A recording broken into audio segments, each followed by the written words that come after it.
This is just a shocking news as members of parliament who are vetting William Ruto's nominees are now rejecting the EACC attempt to block Oparanya's nomination as the CS of Cooperative. According to the Deputy Speaker of the National Assembly, Gladys Bos-Sholei, is now telling Kenyans that EACC has no authority whatsoever to clear anyone.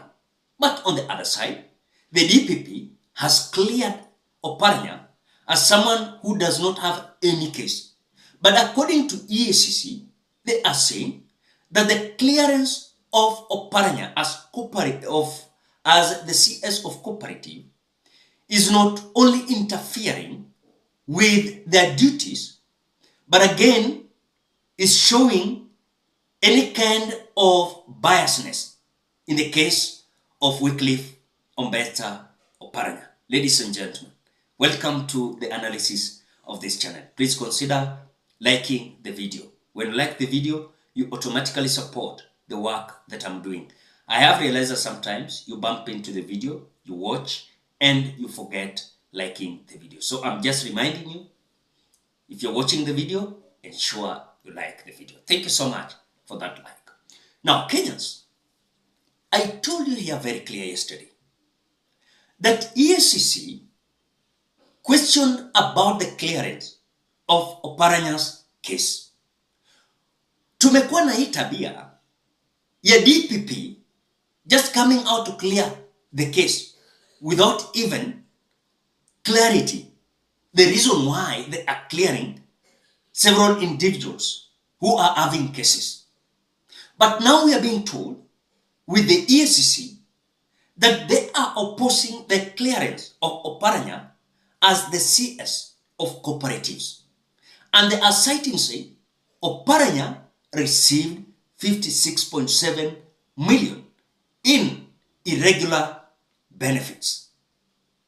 And so, according to the EACC, they are saying that Oparanya does not fit to be the CS of cooperative.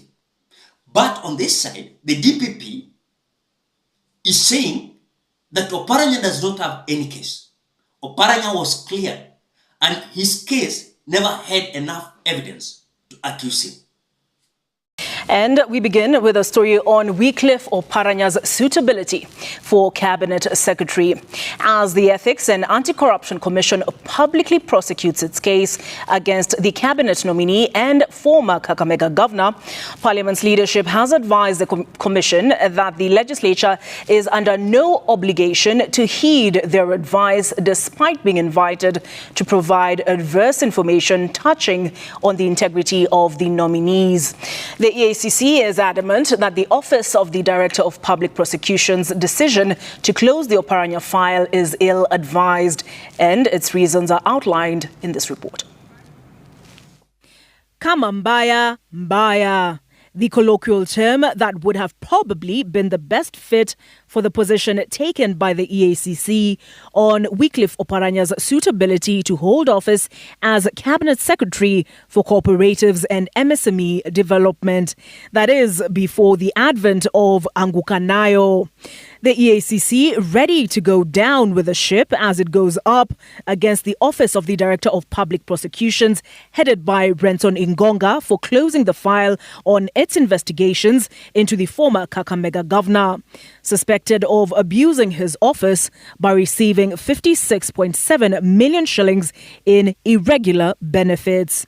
The EACC backing its position, the position it took against the DPP on Wednesday by laying out a money trail to demonstrate that, contrary to the position taken by the DPP, that it cannot be proved beyond reasonable doubt that monies paid by the director of Sabema International Limited and Sasela Resources Limited was not a loan, the case is closed.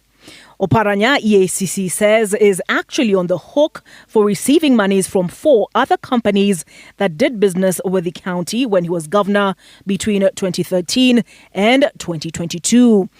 Sesela Resources Limited, which was contracted by the Kakamega County government to construct the Swala Junction on Manyulia Road, and upon being paid about 36 million shillings, the contractor transferred 10 million shillings to Oparanya's advocates, Marende and Nyaundi.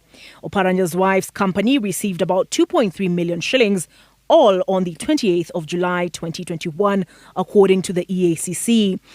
Sabema International Limited, whose director is also one Joseph Obulinji, was again engaged for road construction works and again, upon being paid, according to the EACC, transferred 5 million shillings to Marende and Nyaundi advocates on the 17th of May 2022. An additional 1 million is reported to have been transferred directly to Oparanya's bank account 5 days later. Another 2 million was transferred to Oparanya's wife's company on the 28th of December 2021. The monies Oparanya's lawyers received, the EACC says, was used to purchase a property in Karen, different from that referenced by the DPP in his justification to close the Oparanya file. The DPP explaining it has since been established that the monies alleged to have been laundered was a loan advance to Wycliffe Oparanya, who has not repaid the same to date, as evidenced in Bungoma case Sesela Resources versus Wycliffe Ambetsa Oparanya, where Sesela Resources Limited, one of the suspects in the case, sued Oparanya for having not paid him a loan advanced and was awarded judgment. But EACC took the view that the civil suit was a red herring.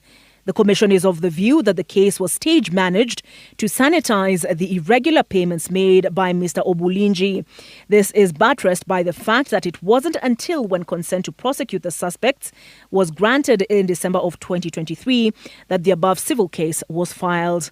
Other companies suspected to have been paid kickbacks for business from the county government are Afba Construction Company, Western Cross Express Company, Alpha Quest Designs Limited, and Shelter Cost Solutions Limited.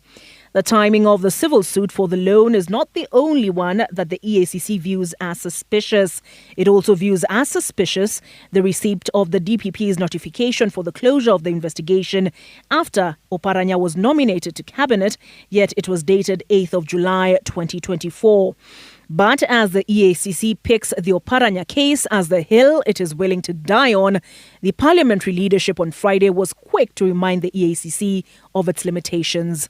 EACC has no authority whatsoever in law to clear anyone. They can only investigate you for corruption.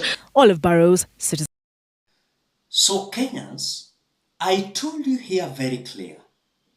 If you think that anyone is going to stop Oparanya from being the CS of cooperative, then we are daydreaming. We have a political class that will not just bear the truth that they are corrupt. They don't deserve to lead in this country. But the only thing they will do, they will collect themselves, unite themselves in the name of bringing a country together. But the truth of the matter is they're just doing things to benefit them. For example, look at Wycliffe Ambetsa Oparanya.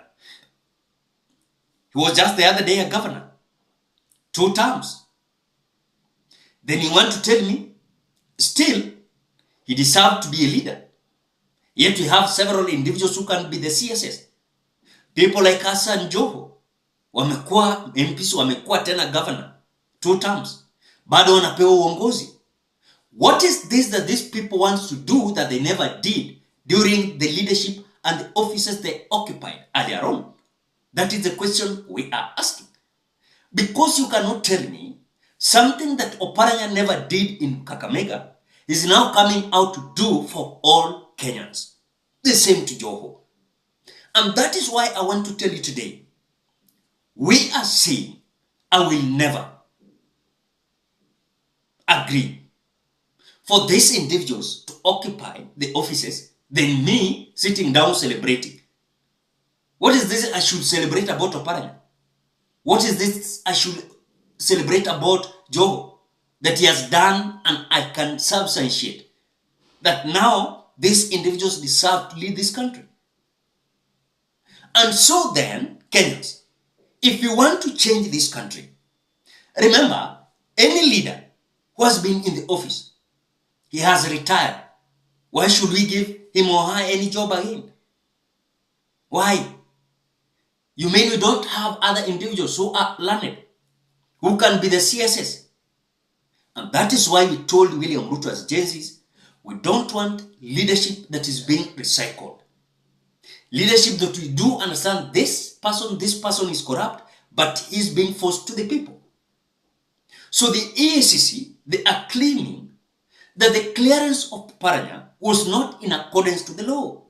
But the DPP, they are claiming because they have that authority to charge and clear anyone, they have cleared Oparanya na EACC wafanye vile wanataka.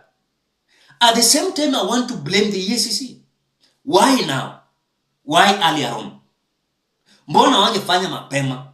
Now they have coming out to realize that Oparanya is corrupt. Hii kesi ingeendelea hata wangesukumana kabla hata Oparanya kuappointiwa. So atasafishwa yote juu chini kwa sababu a president is having his interest. You must clean Oparanya. And again, remember, the DPP is coming from the area where Oparanya is coming from. What do you expect? And we are tribal. What do you expect? What do you expect? That is the question I'm asking. For DPP, coming from same region with Oparanya, to charge Oparanya, and we are tribal. Our officers are tribal. Ladies and gentlemen, what do you think? Drop your opinion at the comment section below. Otherwise, thank you so much because of your great support. Please consider subscribing, liking, commenting, and sharing this video. Bye-bye till we meet in another video.